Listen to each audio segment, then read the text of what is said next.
A family of 4 disappeared during a mountain trip, presumed victims of a tragic hiking accident. But 3 weeks later, a wild camera captures something that makes everyone question what really happened, revealing a truth so sinister no one could have imagined. The wind whistled across Glacier National Park, Montana, carrying with it the promise of another cold front. Eleanor Whitaker, known to most as Ellie, stepped off the gondola, her weathered hiking boots crunching against the snow-packed trail. At 67, her steps were measured but confident, the gait of someone who had traversed these mountains for decades. Her eyes, still sharp despite the years, scanned the foggy mountain path ahead. The visibility was poor, but that didn't concern her. She knew these trails better than most, had walked them, taught on them, rescued people from them for over 30 years as a park ranger and wilderness survival instructor. She adjusted her backpack and made her way toward the cabin-style lodge that served as a waypoint for hikers.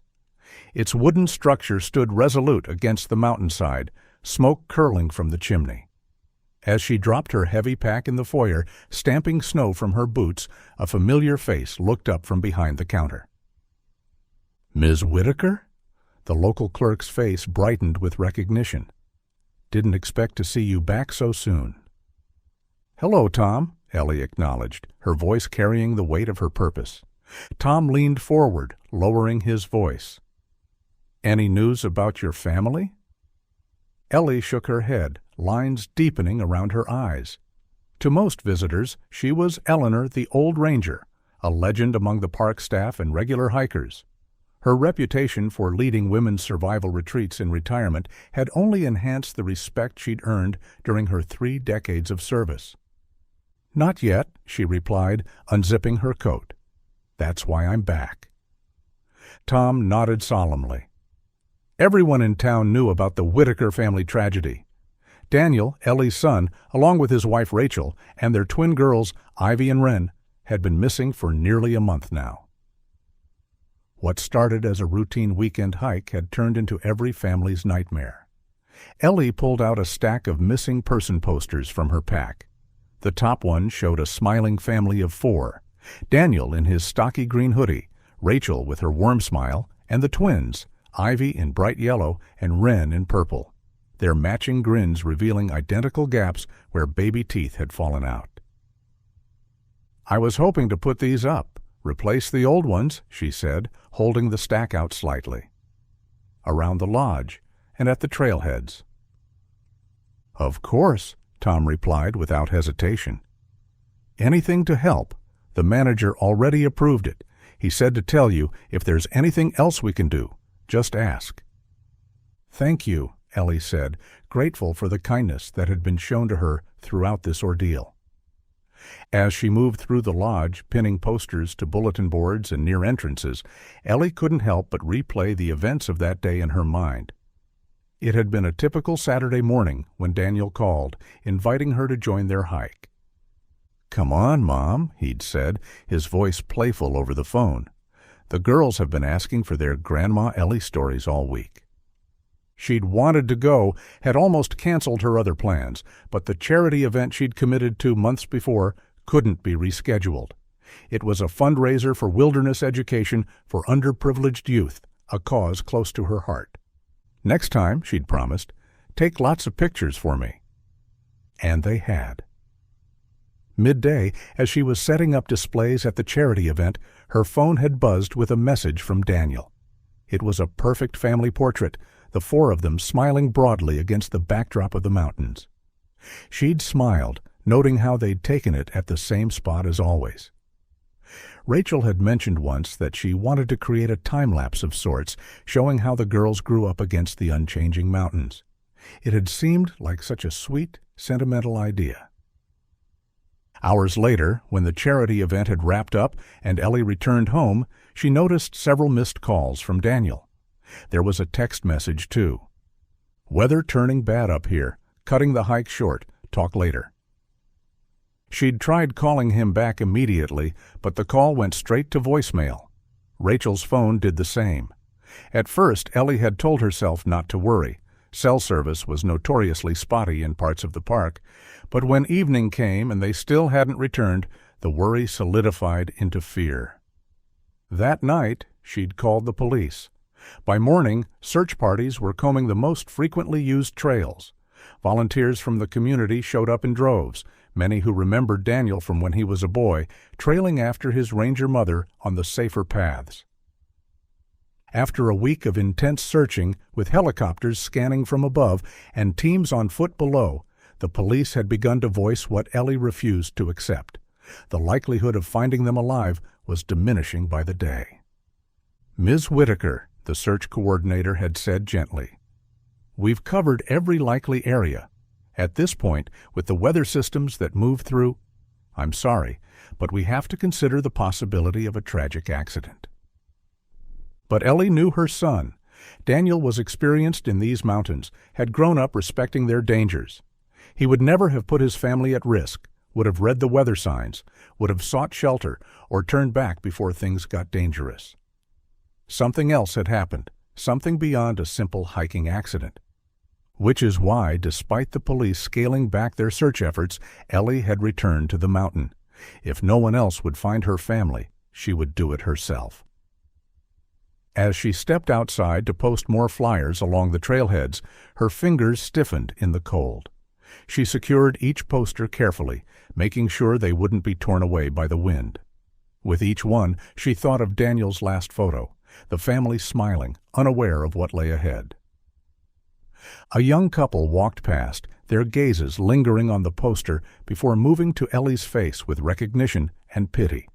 She'd grown accustomed to those looks over the past weeks. But pity wouldn't find her family. Determination would. With the posters secured at the main trailhead, Ellie stared up at the mountain, its peak obscured by clouds. Somewhere up there, the answers waited, and she would find them, no matter what.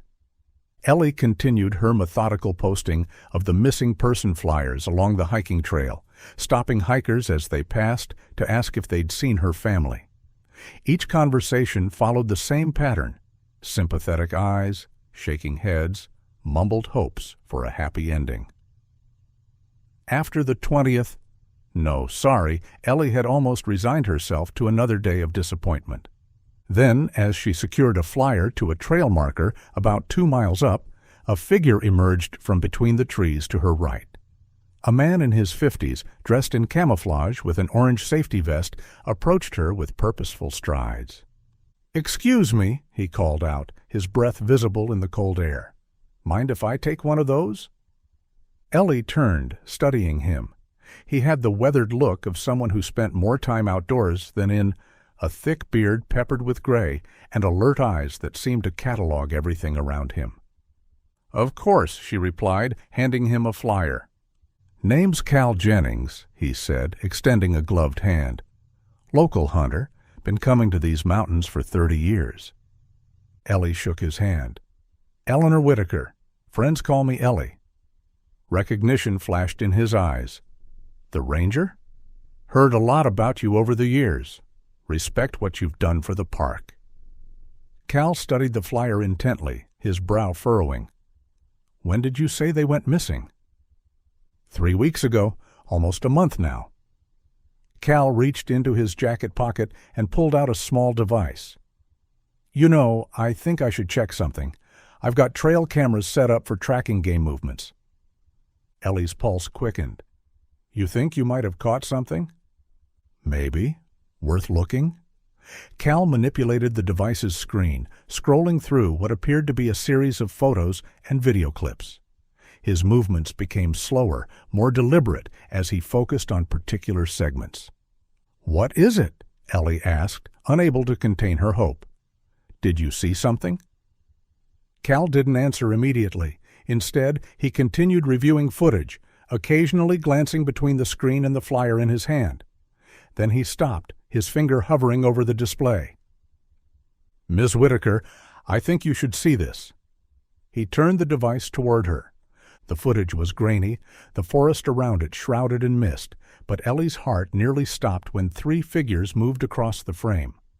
A woman with shoulder-length hair and 2 small children, all moving with evident caution through the underbrush. The woman wore a light-colored jacket, coral or pink, while the children were dressed in yellow and lavender. "That's them," Ellie whispered, her voice catching. "That's Rachel and the twins." Cal nodded, his expression grave. "I thought it might be. Look at the timestamp." The date in the corner of the screen showed that the footage had been captured just 3 days ago. 3 days? Ellie's voice rose with disbelief and renewed hope. "They're alive? But where's Daniel? My son should be with them." Cal zoomed in as much as the footage quality would allow. "This is a fixed camera. It only captures what passes directly in front of it. Your son could have been walking behind them, or he might have taken a different route. There's no way to tell from just this." Ellie stared at the frozen image, drinking in the sight of her family. They looked worn and shaken, moving with the cautious steps of those navigating unfamiliar terrain. At one point, they had turned slightly toward the camera, but didn't seem to notice it, likely well hidden for its intended purpose of tracking wildlife undetected. "Where exactly was this taken?" Ellie asked, urgency in her voice. Cal pulled up a GPS map on his device. "Here," he pointed to a marked location. "It's deep in the northern section, about 8 miles from where we're standing now. The terrain gets rough up there, lots of unmarked ravines, unstable slopes." Ellie studied the map, realization dawning. "That's outside the search zone. The police never went that far north because they said it was too dangerous. No maintained trails, high avalanche risk after the storms we had." "Exactly. Not somewhere a family with young children would typically venture." "Which is why no one thought to look there," Ellie concluded. "Cal, I need a copy of this footage. I need to show it to the police immediately." Cal nodded, already working on transferring the file. "I can email it to you right now, and here," he scribbled on a small notepad, "is my number. Call me if you need anything else. I know those northern reaches pretty well." "Thank you," Ellie said, her voice thick with emotion. "This is the first real lead we've had in weeks." "I hope it helps," Cal replied, "and I hope you find them safe." As they finished the file transfer, Cal checked his watch. "I need to head back down. Getting late, and I've got what I came for already." He gestured to his hunting pack. "Will you be all right?" "Yes," Ellie said, clutching her phone with the precious footage. "I'm going back to my cabin to call the police right away." They walked together toward the lodge, the path easier to navigate going downhill. Ellie's mind raced with renewed possibilities. Her family was alive, at least as of 3 days ago. The police would have to restart the search now. They'd have to look in areas they'd previously dismissed. When they reached the lodge, Cal tipped his hat to her. "Remember, call if you need anything. Good luck, Miss Whitaker." "Thank you, Cal," Ellie replied, watching as he headed toward the parking area. She turned and hurried toward her rented cabin, new determination in every step. For the first time in weeks, she felt something beyond grief and desperation. She felt hope. The moment Ellie entered her cabin, she pulled out her phone and dialed the police department. Her fingers trembled slightly as she navigated to the saved contact for Detective Marshall, the lead officer on her family's case. "Detective Marshall speaking," came the prompt answer. "This is Eleanor Whitaker," she said, trying to keep her voice steady.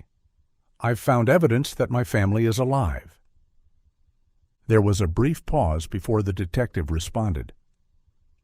"What kind of evidence, Ms. Whitaker?" "Video footage from a trail camera. It shows Rachel and the twins moving through the forest just 3 days ago." Ellie explained the encounter with Cal Jennings and the location where the footage had been captured. "I'm sending you the video now," she continued, pulling up her email. "You need to see this, Detective. We need to restart the search immediately." As Marshall reviewed the footage, Ellie paced the small cabin, glancing occasionally at the window where daylight was already beginning to fade. It was nearly 4 p.m., and this time of year, darkness fell quickly in the mountains. "This does appear to be your daughter-in-law and granddaughters," Marshall conceded after a moment. However, Ms. Whitaker, we can't begin a search operation this late in the day." "What do you mean?" Ellie demanded. "They're out there right now." "I understand your urgency," Marshall replied, his tone measured. "But as a former park ranger, you know better than anyone the dangers of nighttime search operations in this terrain. The area you're describing is particularly treacherous." Ellie moved to the window, watching as park rangers were already guiding day hikers back down the mountain trails. Dark clouds were gathering above the peaks, promising more snow. "The forecast is calling for another snowfall tonight," Marshall continued. "We can't risk sending teams into unmarked territory with limited visibility and deteriorating conditions. We'd only be creating more potential victims." As much as it pained her, Ellie knew he was right. She had conducted enough rescue operations herself to understand the protocols and the reasoning behind them. "What about helicopters?" she asked, grasping at alternatives. "Not in these conditions, and certainly not at night," Marshall replied. "Additionally, from what I can see in this footage, they don't appear to be in immediate distress. They're moving purposefully, not like people who are critically injured or lost." Ellie sank into a chair, struggling with the frustration of knowing her family was so close, yet still unreachable. "So we wait until morning?" "First light," Marshall confirmed. "I'll coordinate with the park authorities tonight. We'll assemble teams and plan the safest approach to that area. Ms. Whitaker, I promise you, we will do everything possible to find them tomorrow." "I understand," she said reluctantly, "but I want to be part of the search team." "Given your experience, I think that can be arranged. Just be at the ranger station by 6 a.m. After ending the call, Ellie sat in silence for several minutes, staring at the frozen image of Rachel and the twins on her phone.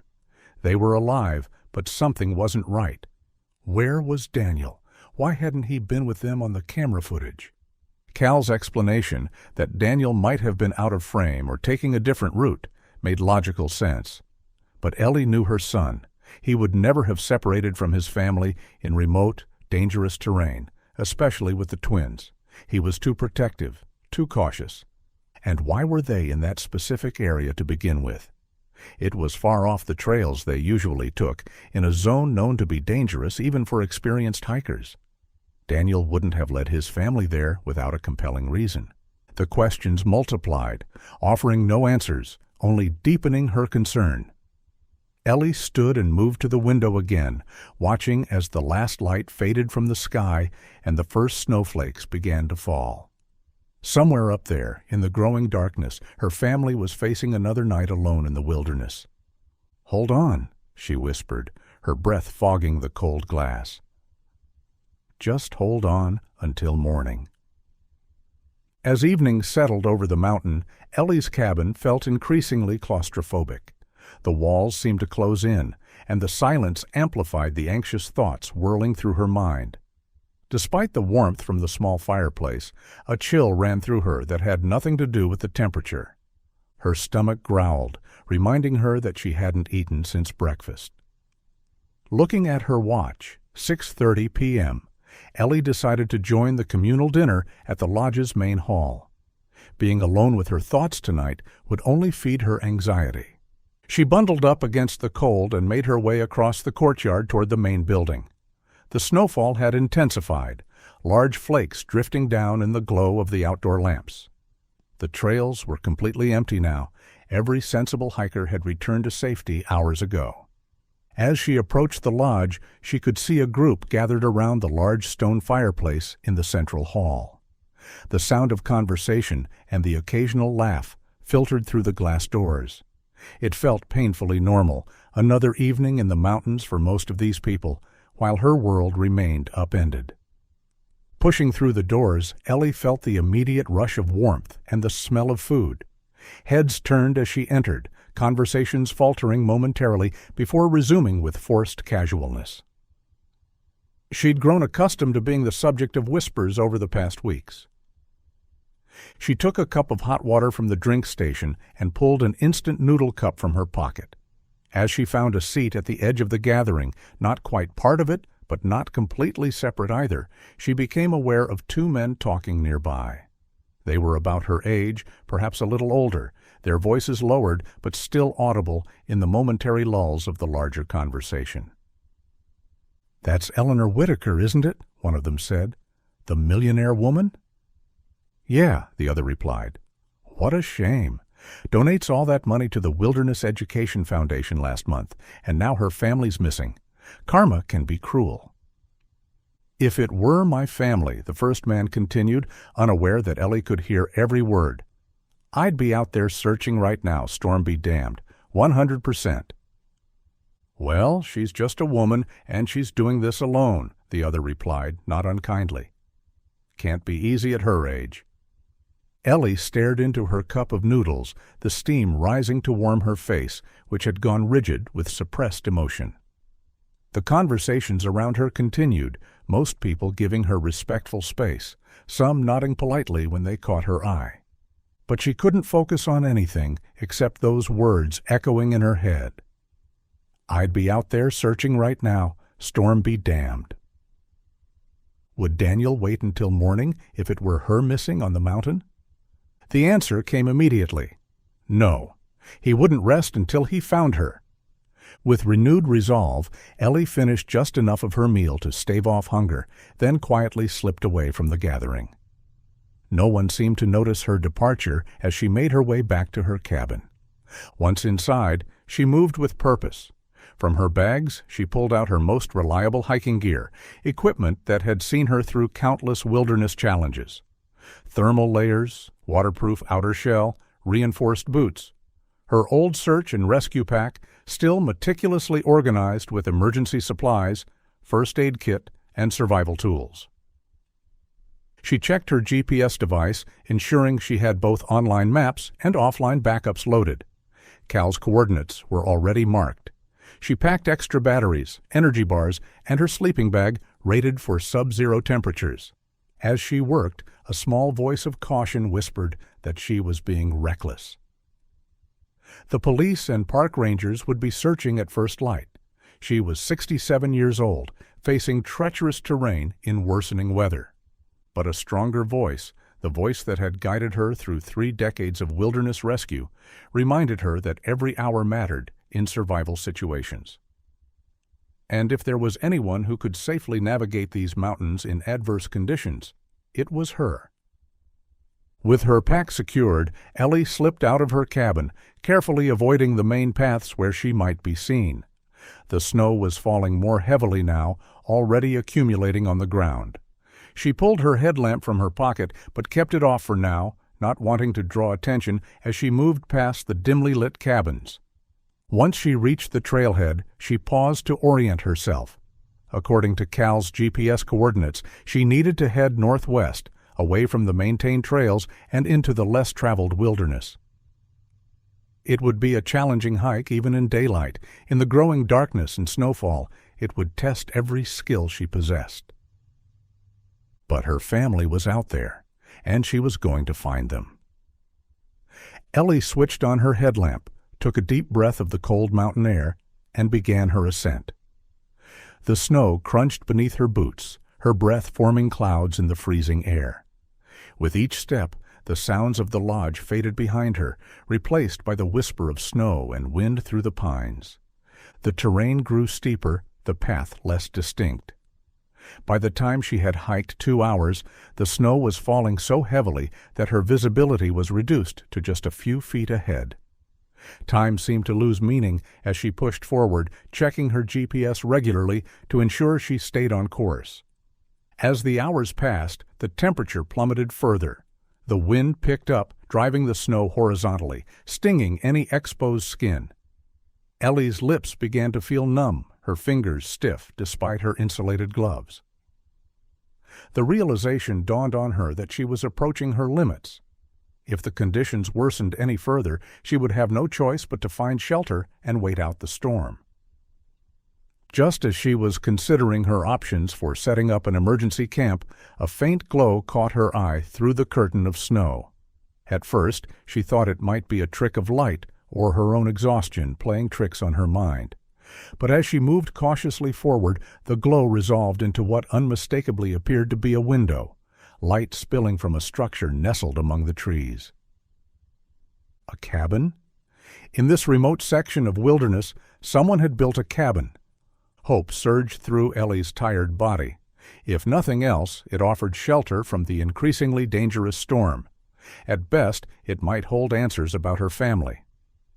She approached carefully, her headlamp illuminating a small, sturdy structure partially protected by the surrounding pines. Smoke curled from a chimney, confirming that someone was inside. With trembling hands from cold or anticipation she couldn't tell, Ellie knocked on the wooden door. No response came. She knocked again, louder this time, and called out, "Hello? Is anyone there? Please, I need help." Several long moments passed in silence. Then, just as she was about to knock a third time, the door creaked open. Ellie found herself staring into a face she had seen only in photographs and missing person posters for the past 3 weeks. Rachel stood in the doorway, her expression frozen in shock. For a heartbeat, neither woman moved. Then Rachel seemed to snap out of her stunned state and rushed forward, pulling Ellie inside. "Ellie? What are you doing here?" Rachel stammered, helping her mother-in-law shed her snow-covered outer layer. Before Ellie could respond, small voices called from deeper in the cabin. "Mom?" "Who is it?" 2 small figures peered from behind a wooden chair frame. Ivy and Wren, their eyes widening as they recognized their grandmother. "Grandma Ellie!" they cried in unison, rushing forward but stopping short, suddenly shy or uncertain. Ellie sank to her knees, overcome by emotion and exhaustion. The warmth of the cabin's fire began to thaw her frozen extremities, sending painful tingles through her hands and feet. But the physical discomfort was nothing compared to the flood of relief at seeing her granddaughters alive. Rachel moved quickly to the small kitchen area, returning with a steaming mug. "Here, drink this. You're half frozen." As Ellie sipped the warm liquid, reconstituted powdered milk, she realized, Rachel ushered the twins back toward their makeshift bed. "It's late, girls. Back to bed now. Grandma Ellie is tired and needs to warm up. You both can talk to her tomorrow." Reluctantly, the twins shuffled over to a small bed in the corner, curling up together beneath a thick blanket. Rachel handed them each a cup of milk, and after they eagerly gulped down the white liquid, she tucked them in with practiced ease, murmuring something that drew soft giggles before they finally settled. "Good night, Grandma Ellie," Ivy said, her voice soft. Wren echoed the words a moment later, already mid-yawn, her eyes half closed. One of the girls drifted off almost immediately, which surprised Ellie. Soon after, their breathing evened out, soft and steady. The warmth of the blanket and the comfort of each other's presence seemed to dissolve the day's weariness, leaving them peaceful and still. As the initial shock began to wear off, questions flooded Ellie's mind. But the most pressing one pushed its way to her lips first. "Rachel," she said quietly, keeping her voice low enough not to carry to the twins. "Where's Daniel?" Rachel's face fell at the mention of Daniel's name. She moved to the small wooden table in the center of the cabin and sank into a chair, gesturing for Ellie to join her. Ellie lowered herself into the chair opposite Rachel, still warming her hands around the mug. The cabin was simple but sturdy, a single room with a kitchen area, the small bed the twins shared, and a leather sofa. A small wood stove provided both heat and a cooking surface, and shelves along one wall held supplies: canned goods, bottled water, basic tools. "Rachel," Ellie pressed, "what happened?" "Where is my son?" she asked again. Rachel's eyes filled with tears. She stared down at her own mug, turning it slowly between her palms before answering. "We had an accident," she began, her voice barely above a whisper. "That day we went hiking. We didn't check the weather forecast properly. We ended up caught in that terrible snowstorm 3 weeks ago." "But why were you up here?" Ellie asked, struggling to keep her voice calm. "This area is marked as dangerous on all the park maps. Daniel knows better than to bring children into this zone." Rachel bit her lip.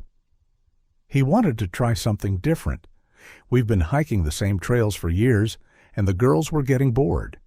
He thought we'd just explore a little ways into the less traveled areas, stay on the lower slopes where it's safer. But then the storm hit so suddenly. Going back seemed more dangerous than pressing forward." She paused, wiping at her eyes. "We were lucky to find this cabin. It saved our lives that first night." Ellie nodded, understanding how a shelter in such conditions would have been a godsend, but she still didn't have her answer. "And Daniel?" she prompted. Rachel's face crumpled, and for a moment she couldn't speak. When she finally found her voice again, it was broken with grief. The next morning, when the snow had let up a little, Daniel said he would hike out to get help. He thought if he could reach an area with cell service or find a park ranger. Her voice trailed off. "I waited. Hours turned into a day. Another storm moved in, worse than the first. I couldn't leave the girls alone to go looking for him." "Did you ever find him?" Ellie asked, her throat tight with dread. Rachel shook her head, tears now flowing freely. "Number. After the second storm passed, I tried to search nearby, but with the twins, I couldn't go far. And then more bad weather came. We've been trapped here, waiting for conditions to improve enough to try making it back to the main trails." Ellie's heart felt as though it was being squeezed in a vice. "So Daniel is—" She couldn't finish the sentence. "I don't know for certain," Rachel admitted, "but it's been 3 weeks.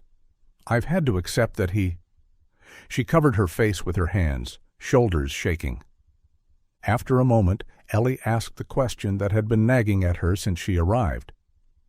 "Do the girls know?" Rachel lowered her hands, composing herself with visible effort. "They did, eventually. They're smart, always asking questions. By the second week, they knew something was very wrong. I had to tell them that Daddy might not be coming back." Ellie glanced toward the small bed where her granddaughters slept, their matching faces peaceful in the dim light of the cabin. The thought of them processing such devastating news broke her heart. "But why did you stay here?" Ellie asked, turning back to Rachel. "It's been 3 weeks. Surely there were breaks in the weather when you could have tried to make it back down." Rachel's expression grew haunted. "I was afraid. Maybe if it was just me, I might have risked it. But with the twins, after losing Daniel?" She shook her head. "I couldn't bear the thought of something happening to them too. So we stayed, using the supplies we found here." Ellie rose from her chair, suddenly needing to move. She walked to the kitchen area and examined the shelves more closely. Most of the food was canned, beans, soups, vegetables, but there were also packages of dried meat and UHT milk that looked relatively fresh. "These supplies," Ellie said, picking up one of the milk boxes. "They don't seem like they've been sitting here for years." "No," Rachel agreed. "I think someone uses this cabin regularly. A hunter, maybe. There's enough here to last us a while longer." Ellie set the milk down and moved to dispose of her empty mug. As she approached the small trash bin near the door, something caught her eye, a glint of metal beneath a loose floorboard. Crouching down, she examined the area more closely. "There's something under here," she murmured. Rachel quickly stood and moved toward her. "What is it?" Ellie worked her fingers into the gap between the boards and lifted. The floorboard came up easily, revealing a small space beneath. There, nestled in the dust, was a man's ring, a wedding band with a distinctive diamond inlay. Ellie's breath caught as she lifted it out. The ring was clean, unmarred by scratches or dirt one might expect if it had been lost beneath a floor for any length of time. "This is Daniel's wedding ring," she said, her voice hollow with disbelief. Rachel stared at it, her expression unreadable for a moment before she reached for it. "It must have slipped off his finger that first night," she said quickly. "We were all so cold, and our hands were numb. It probably fell through the crack without him noticing. Ellie handed her the ring, watching as Rachel slipped it onto her thumb for safekeeping. Something about the explanation didn't sit right, but Ellie couldn't articulate what exactly bothered her. She glanced around the cabin again, noting details she had missed before. The substantial pile of chopped firewood by the door, far more than one would expect for an abandoned cabin. The cabinet behind Rachel that was slightly ajar, revealing not just canned goods, but fresh supplies. "Rachel," Ellie said slowly, "if this cabin is abandoned, why is there so much firewood? And those supplies, some of them look new." A flicker of something, alarm, guilt, crossed Rachel's face before she composed herself. "I told you, I think someone uses it regularly. Maybe they've been by since we've been here." "And they didn't see you? Didn't offer help?" "We hide when we hear anyone approaching," Rachel explained. "After everything that's happened, I didn't know who to trust." Ellie nodded, but the explanation did little to settle the unease growing within her. She turned back toward the kitchen area, intending to ask more questions, when a sudden movement caught her peripheral vision. In the split second before pain exploded across the back of her head, Ellie saw Rachel behind her, arms raised high, the butt of a hunting shotgun clutched in her hands. Then darkness claimed her. Consciousness returned to Ellie in painful fragments. First came the throbbing in her head, a steady pulse of agony that radiated from the base of her skull. Then the awareness of cold. Her extremities felt numb despite the cabin's interior. Finally, the smell, something acrid and chemical that made her throat constrict. She forced her eyes open, blinking against the disorientation. The cabin was dark now, the fire reduced to embers that cast long shadows across the walls. Through the windows she could see that the snowstorm had passed, leaving a clear night sky beyond the glass. When she tried to move, panic surged through her. Her arms and legs wouldn't respond. Looking down, she discovered why. She was bound to a wooden chair with rope, the bindings tight enough to cut into her skin. The smell grew stronger, making her cough. Gas? There was gas leaking in the cabin. Ellie's gaze darted around the room, searching for Rachel and the twins. The small bed in the corner was empty, the blankets thrown aside. No one else was in the cabin. The realization hit her with brutal clarity. Rachel had left her tied up in a cabin filling with gas, with a smoldering fire that would eventually catch and trigger an explosion. She meant for Ellie to die here. But why? The question burned as fiercely as the pain in her head, but Ellie knew she couldn't dwell on it now. Survival came first. She took stock of her situation. The ropes around her wrists were tight but not expertly tied. If she could create enough slack, she might be able to work her way free. The chair itself was old but sturdy, not easily broken. Ellie began rocking the chair, small movements at first, testing its stability. Each motion sent fresh waves of pain through her head, but she pushed through it. The gas smell was getting stronger by the minute. She didn't have the luxury of time. With a sudden lurch, she threw her weight sideways, toppling the chair onto its side. The impact jarred her injured head, sending stars across her vision, but she felt the chair crack slightly. Encouraged, she repeated the motion, slamming the chair against the floor again and again until one of the legs splintered. The broken leg created just enough give in the structure that Ellie could maneuver her bound hands toward her pocket. Her fingers, stiff with cold and restricted circulation, fumbled for several agonizing seconds before closing around what she sought, a small folding knife she always carried. Opening it one-handed while bound was a challenge that required every bit of dexterity she possessed. When the blade finally clicked into place, she began sawing at the ropes around her wrists, careful not to cut herself in the process. The gas smell was now overwhelming, making her head swim. Somewhere in the cabin, a small flame from the dying embers caught something. There was a soft whoosh as fire bloomed near the fireplace area. The rope around one wrist gave way, just as the first flames began racing across the wooden floor toward the kitchen area. Ellie worked faster, freeing her other wrist and then quickly untying her ankles. Standing made her dizzy, but adrenaline propelled her forward. She stumbled to the door, only to find it locked. Whether with a key or by some external means, she couldn't tell. The fire was spreading rapidly now, consuming the aged wood with hungry efficiency. Grabbing one of the remaining firewood logs, Ellie approached the nearest window. The glass was old and single-paned, vulnerable, especially to a woman who had spent decades developing the physical strength required for wilderness survival. With a grunt of effort, she swung the log against the window. The glass cracked but held. A second blow shattered it, sending shards flying outward into the snow.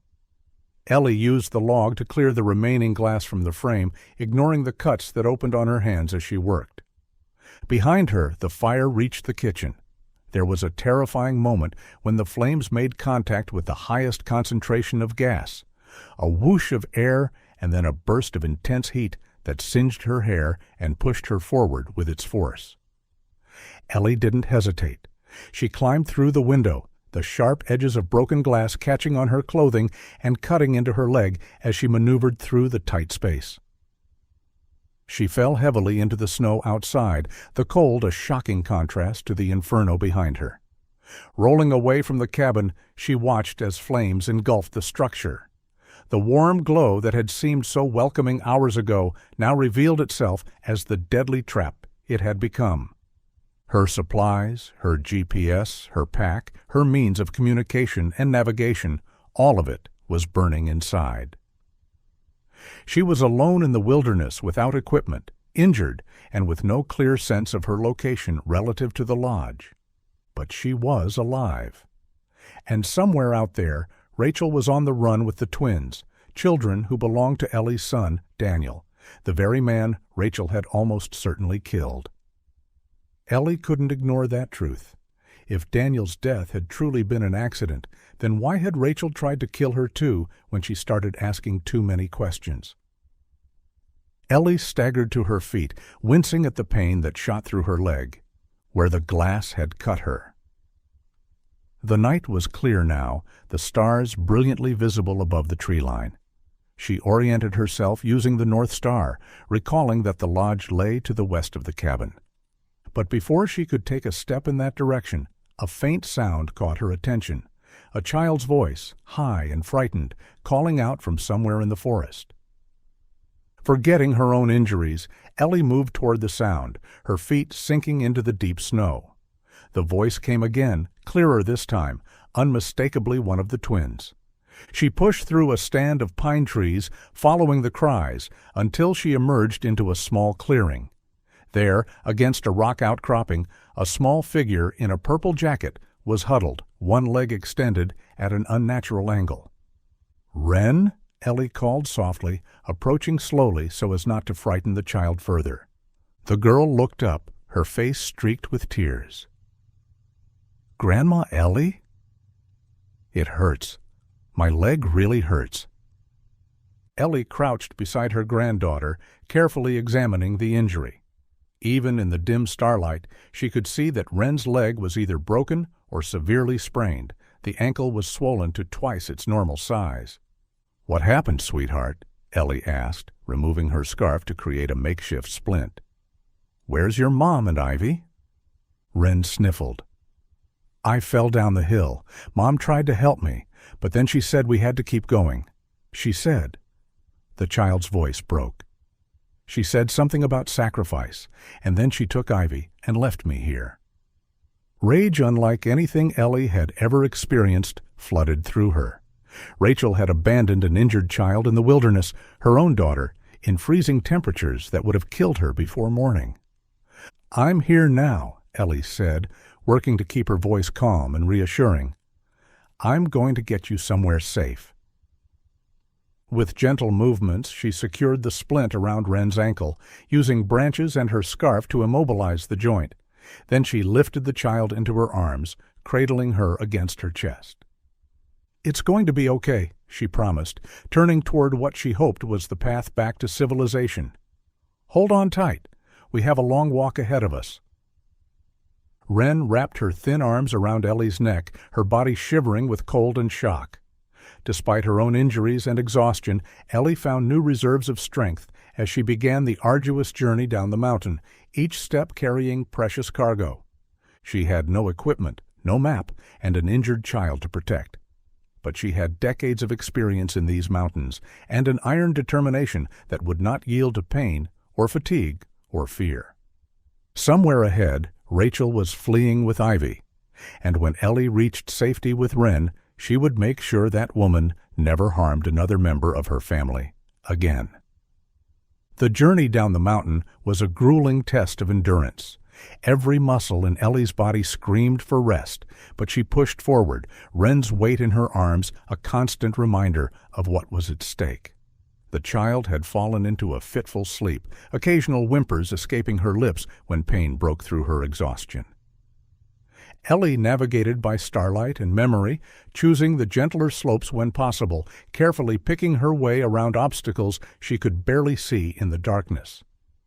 Each step required careful consideration. A fall now could be catastrophic for both of them. Hours passed this way, marked only by the slow movement of stars across the sky. As the eastern horizon began to lighten with the first hints of dawn, Ellie caught glimpses of familiar landmarks. They were approaching the maintained trails that would lead back to the lodge. "Wren," she said softly, rousing the child. "Look, sweetie. We're almost there." The girl stirred, blinking groggily at their surroundings.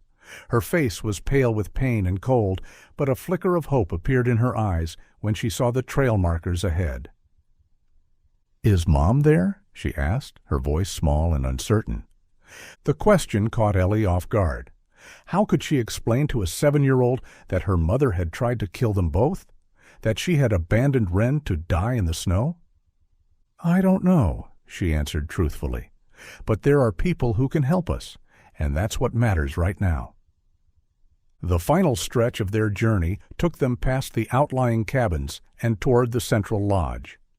As they emerged from the tree line, Ellie could see early morning hikers preparing for their day, staff members setting up equipment. Summoning her last reserves of strength, she called out, "Help! We need help here." Heads turned. There was a moment of shocked stillness before people began running toward them. Ellie's legs finally gave out, and she sank to her knees in the snow, still cradling Wren protectively. "Get medical assistance," someone shouted, "and call the manager." Hands reached for them, helping Ellie to her feet, others carefully taking Wren from her arms. The warmth of the lodge's foyer enveloped them as they were guided inside, voices overlapping in concern and confusion. "It's Eleanor Whitaker," she heard someone say, "and one of the missing children." The lodge manager appeared, his face registering shock as he recognized her. "Ms. Whitaker, what happened? How did you—" "Call the police," Ellie interrupted, her voice hoarse with exhaustion. "Rachel tried to kill me. She left Wren injured in the snow to die." A hushed silence fell over the gathered crowd. Some had begun recording the scene on their phones, but Ellie was beyond caring about privacy now. "We need to warm them up," the manager said, recovering his composure, "and the child needs medical attention immediately." They were guided to the large fireplace in the main room, where blankets appeared from somewhere, wrapped around their shoulders. A staff member with first aid training began examining Wren's injured leg, while another brought hot drinks. "Ms. Whitaker," the manager said, crouching beside her. "The gondola operators reported seeing a woman with a child early this morning.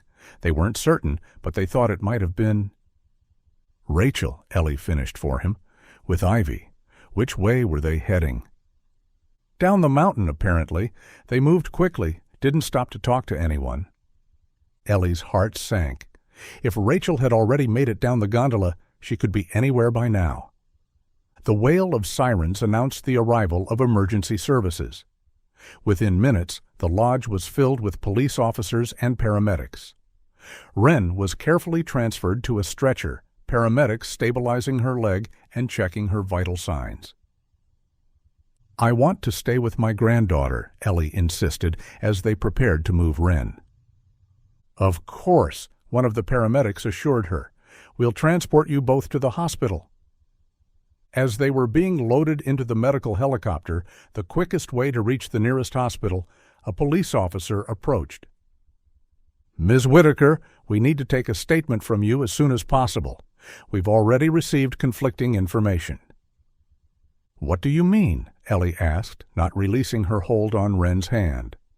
A woman identifying herself as Rachel Whitaker was brought to the hospital earlier by a hunter who found her and a child at the park's main entrance. She's made some serious allegations against you. Ellie stared at the officer in disbelief. "What kind of allegations?" "She claims you tracked them to a cabin where they'd been sheltering after her husband's disappearance. According to her statement, when you learned Daniel was presumed dead, you became enraged and attempted to harm her and the children." "That's absurd," Ellie said, anger giving her renewed energy. "She knocked me unconscious and left me to die in a cabin filling with gas. She abandoned Wren with a broken leg in freezing temperatures." The officer nodded, making notes. "We'll need formal statements from both of you, and from the child, when she's able." "Her name is Wren," Ellie said firmly, "and she needs medical attention more than you need her statement right now." "Of course, we'll meet you at the hospital." The officer stepped back as the helicopter crew secured the doors. As the helicopter lifted off, Ellie held tight to Wren's hand, watching the mountain landscape fall away beneath them. In just hours, she had found her family, lost her son all over again, and nearly died at the hands of the woman he had married. And now that same woman was attempting to twist the narrative, to paint Ellie as the villain. The thought of Rachel holding Ivy, potentially poisoning the child's mind against her own grandmother and twin sister, made Ellie's blood boil. The paramedic monitoring Wren glanced at Ellie with concern.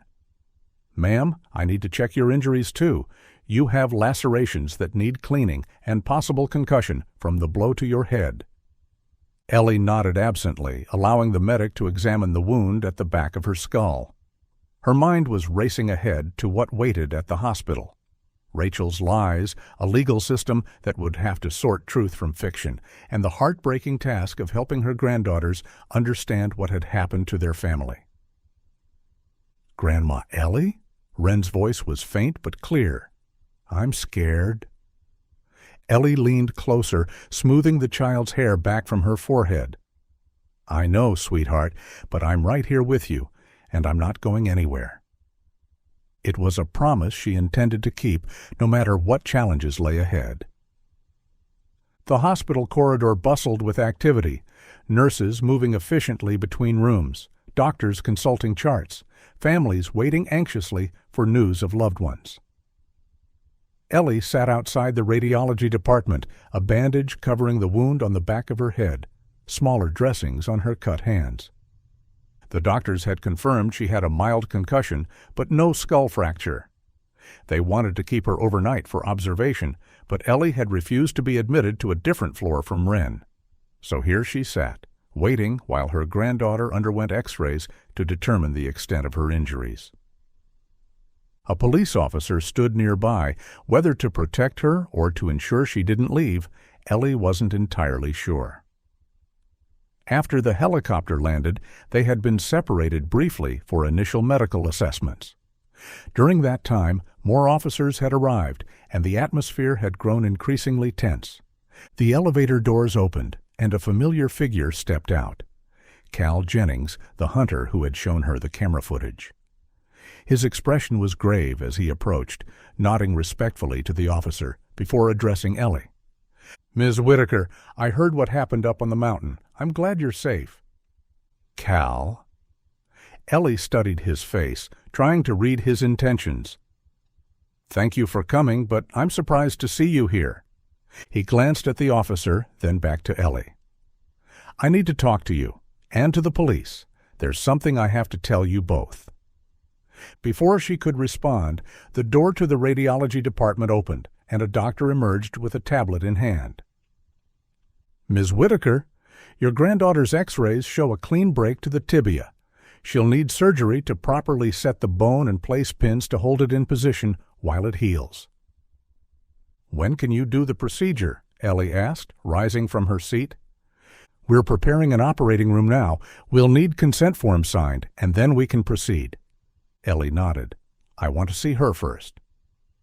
The doctor guided her back into the department where Wren lay on a gurney, her leg immobilized and an IV in her arm.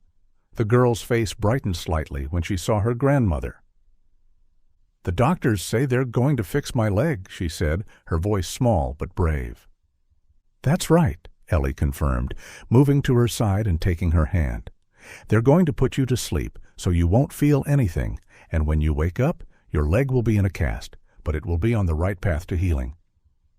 "Will Mom sign the papers? They said they need a parent." Ellie hesitated, unsure how to answer. The legal situation was complicated. As a grandparent, she might not have the authority to consent to medical procedures, especially with Rachel present in the same hospital. The doctor cleared his throat. "In emergency situations involving minors where guardianship is unclear, we can proceed with treatment that's medically necessary with the consent of available relatives. Given the circumstances, your signature will suffice for now, Miss Whitaker." Relief washed over her. "Thank you. I'll sign whatever you need." After completing the necessary paperwork and promising Wren she would be there when she woke up, Ellie returned to the hallway where Cal and the officer were waiting. "We should talk somewhere private," Cal suggested. The officer led them to a small consultation room where 2 other police officers were already waiting. Once the door closed behind them, Cal took a deep breath. "First, I want to say how sorry I am for everything that's happened," he began. "What I have to tell you, it's not easy." Ellie steeled herself. "Just tell us the truth, Cal."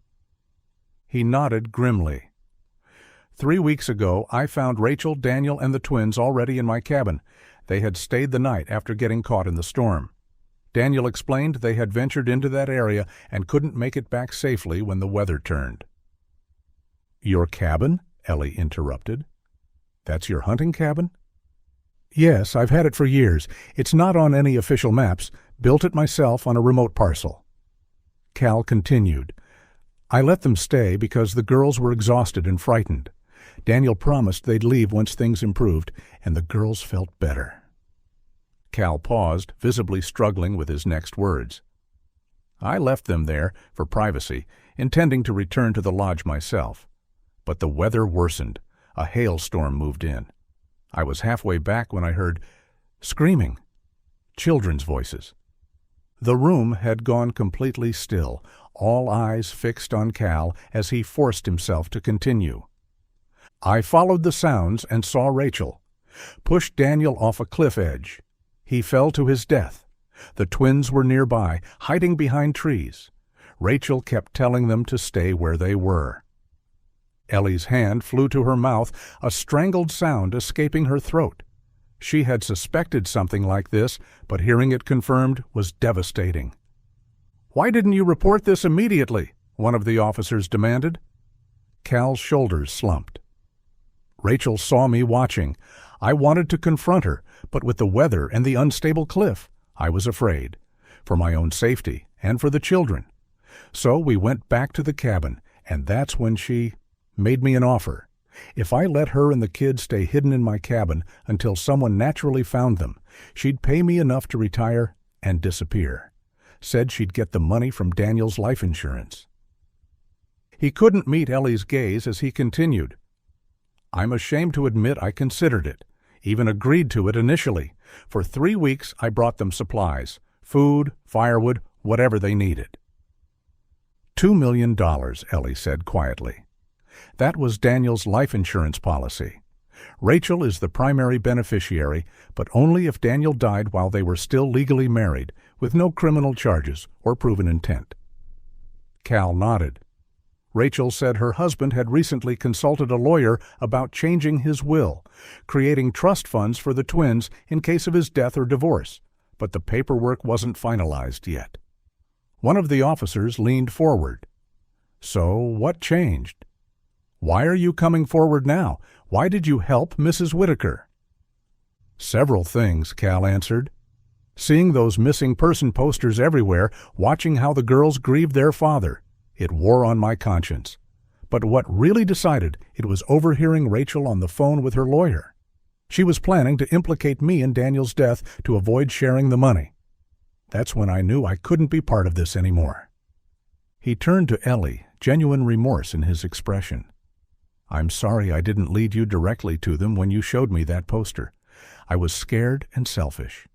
But when I saw Rachel and only one child leaving the mountain this morning, I knew something was terribly wrong. That's when I called the police. Ellie stared at him, a complex mix of emotions churning within her. Gratitude that he had ultimately helped save Wren, fury that he had protected Rachel for so long, disgust at his willingness to profit from her son's murder. She killed my son, Ellie said, her voice barely above a whisper. And you helped her cover it up. I know, Cal acknowledged, and I'll accept whatever punishment comes my way. I just couldn't live with myself anymore. One of the officers stood. Mr. Jennings, we're placing you under arrest as an accessory after the fact to homicide. You have the right to remain silent. As the officer continued reading Cal his rights, Ellie tried to process everything she had learned. Daniel hadn't died in a tragic accident trying to save his family. He had been murdered by his wife in cold blood, with his children nearby as witnesses. The officers handcuffed Cal and prepared to lead him out. Before they did, he turned back to Ellie one last time. For what it's worth, Ms. Whitaker, I truly am sorry. Without me coming forward, you might never have found your granddaughter. I hope someday you can find it in your heart to forgive me. Ellie raised her hand, for a moment looking as though she might strike him, but then her arm dropped back to her side. You're right about one thing. Without you, I might never have found Wren and Ivy. For that, I thank you. But forgiveness, that's something I can't offer right now. After Cal was led away, the remaining officer explained the next steps to Ellie. We're moving to arrest Ms. Rachel Whitaker now. With Mr. Jennings's testimony and what we expect to learn from the children, we have enough to charge her with first-degree murder and attempted murder. What about Ivy? Ellie asked. Where is she now? She's in a secure room with a child advocate. Rachel has been kept separate since we became aware of the conflicting accounts. A knock at the door interrupted them. A nurse poked her head in, looking directly at Ellie. Ms. Whitaker, your granddaughter is out of surgery. Everything went well, and she's in recovery now. You can see her soon. Thank you, Ellie said, relief evident in her voice. At least one thing was going right today. The officer stood. I need to join my colleagues. We're going to Rachel's room now to formally arrest her and read her rights. Would you like to be present? Ellie considered for a moment, then nodded. Yes, I need to look her in the eye. They walked together down the corridor to another wing of the hospital. Outside a room guarded by a uniformed officer, several police officials were gathered, speaking in low tones. They acknowledged Ellie with respectful nods as she and the officer approached. We're ready, the lead detective said. Ms. Whitaker, you can observe, but please allow us to handle this officially. Ellie agreed, and they entered the room. Rachel lay in a hospital bed, an IV in her arm, and monitors tracking her vital signs. Her expression hardened when she saw Ellie. Rachel Whitaker, the detective began formally, you are under arrest for the murder of Daniel Whitaker and the attempted murder of Eleanor Whitaker and Wren Whitaker. You have the right to remain silent. As the detective continued reading Rachel her rights, Ellie watched the woman who had killed her son. Rachel's face remained impassive until the detective mentioned Cal's testimony. He's lying, Rachel spat. Cal was the one who— Save it for your lawyer, the detective interrupted, continuing with the Miranda rights. When he finished, Ellie stepped forward. Why, Rachel, Daniel was a good husband to you. Rachel's expression twisted with bitterness. Good? Is that what you think? We had been arguing for months after I caught him cheating on me with some woman from his office. Daniel would never cheat, Ellie said firmly. That's not who he was. I saw him meeting up with women multiple times, Rachel insisted, with that friend of his, always the same excuse about networking and business meetings. And then he started talking about changing our prenuptial agreement. He was planning to leave me for someone else. Ellie shook her head. You don't know the full story. You just assumed the worst and acted on it. The hiking trip was supposed to fix things, Rachel continued, as if Ellie hadn't spoken. A way for us to reconnect as a family. But he kept denying everything, refusing to cut ties with that friend. I just snapped. So you pushed him off a cliff? Ellie asked incredulously. With your daughters nearby? They weren't supposed to follow us outside, Rachel said defensively. I told them to stay in the cabin. One of the officers placed handcuffs on Rachel's wrists, securing them to the bed rail. Ms. Whitaker, you'll remain in custody here until you're medically cleared for transport to the detention center. Rachel glared at Ellie. This isn't over. It was over the moment you decided to murder my son, Ellie replied coldly. You'll spend the rest of your life in prison, and you'll never see those girls again. Leaving Rachel under guard, Ellie made her way back to the recovery area where Wren was beginning to wake from anesthesia. The child's leg was encased in a cast from foot to mid-thigh, elevated slightly on a pillow. Grandma Ellie? Wren murmured groggily as Ellie took a seat beside her bed. I'm here, sweetheart, Ellie assured her, gently taking her hand. The surgery went perfectly. You're going to be just fine. Where's Ivy? The girl asked, looking around blearily. She's here in the hospital, too. You'll see her soon, I promise. Later that evening, after Wren had been moved to a regular room and fallen into a deep, medication-assisted sleep, Ellie was granted permission to visit Ivy. The child was in a room down the hall, a social worker sitting quietly in the corner. Ivy looked up as Ellie entered, her eyes wide and uncertain. She resembled her sister so closely, yet the experiences of the past weeks had marked her differently, a wariness in her gaze that no 7-year-old should possess. Hi, Ivy, Ellie said softly, approaching slowly. Grandma Ellie? The girl's voice trembled. Where's Mom? Where's Wren? Ellie sat on the edge of the bed, careful not to crowd the child. Wren is in another room, resting. Her leg was hurt, but the doctors fixed it. She's going to be okay. And Mom? Your mom is with some people who are trying to understand what happened on the mountain, Ellie said carefully. For now, you and Wren are going to stay with me. Ivy's lower lip quivered. Daddy's not coming back, is he? Mom said he had an accident. Ellie felt her heart breaking all over again. No, sweetheart, Daddy isn't coming back, but he loved you and Wren very, very much, and I'm going to make sure you always remember that. Tears welled in Ivy's eyes. Without warning, she launched herself into Ellie's arms, sobs racking her small frame. Ellie held her tightly, her own tears falling as she rocked her granddaughter. As Ivy's sobs gradually subsided into hiccups and then the even breathing of exhausted sleep, Ellie continued to hold her, thinking of all that had happened and all that lay ahead. She had lost her son, a wound that would never fully heal. But his daughters remained, precious links to the man she had raised and loved. They would need her strength now more than ever, and she was determined to provide it. Justice for Daniel would come through the courts. Rachel would face trial for her crimes, and Cal would answer for his role in concealing the truth. But the true justice, Ellie believed, would come in ensuring that Ivy and Wren grew up knowing they were loved and protected, that despite the terrible actions of one parent, they were not defined by that legacy. As moonlight filtered through the hospital window, casting soft shadows across Ivy's sleeping face, Ellie made a silent promise to her son. She would care for his daughters with every ounce of love and wisdom she possessed. She would help them navigate the difficult truths of their past while building a future filled with healing and hope. Ellie Whitaker had never shied away from challenging trails. She had spent a lifetime preparing for difficult journeys, and this, perhaps the most important one of all, would be faced with the same resilience and determination that had guided her through the mountains for more than 3 decades.